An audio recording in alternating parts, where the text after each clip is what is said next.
j'allais dire, ce modèle guerrier est bien adapté aux maladies aiguës, aux maladies courtes, qu'on va éradiquer, hein, ces maladies un peu chirurgicales. Vous avez une opération de la cataracte, votre ophtalmo vous enlève le cristallin et le remplace par un autre, on a remporté une victoire courte. Mais ce modèle, il est mis en échec par tout ce qui est soit des maladies comportementales, psychologiques, addictives, soit des maladies chroniques. On voit bien que dans ce cas-là, la métaphore de la bataille, de la guerre qu'on va gagner rapidement n'est pas adaptée. Vous voyez, plus une maladie va pouvoir être extérieure, comme une infection, un cancer, plus elle va pouvoir dire « je m'en débarrasse de ce fléau ».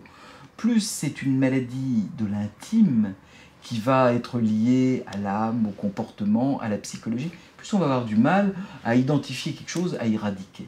Donc à un moment, j'allais dire, on peut le lire de deux façons ce texte, soit comme un modèle pour les interventions de crise, et là c'est tout à fait pertinent, soit presque pour se dire c'est une illusion à laquelle il va falloir renoncer, par exemple quand on soigne un diabétique ou un hypertendu, dont on sait qu'on ne tuera pas comme un ennemi ni son diabète ni son hypertendu, mais qu'au contraire, on va, c'est ça la médecine, leur apprendre à vivre ensemble. Et ce modèle de la stratégie, comme je vous dis, il est adapté dans certaines situations, dans d'autres au contraire, c'est à nous médecins d'être pédagogues et à convaincre notre patient que ce n'est pas parce qu'on n'a pas gagné immédiatement, c'est pas parce qu'on n'a pas soulagé immédiatement qu'on est forcément un mauvais médecin. Prenons un exemple très simple, des antibiotiques. Vous voyez, il y a plein de gens qui viennent avec des petites infections et qui vous disent, un peu comme s'ils avaient trop lu Sun Tzu, je veux un antibiotique qui va éradiquer ma maladie.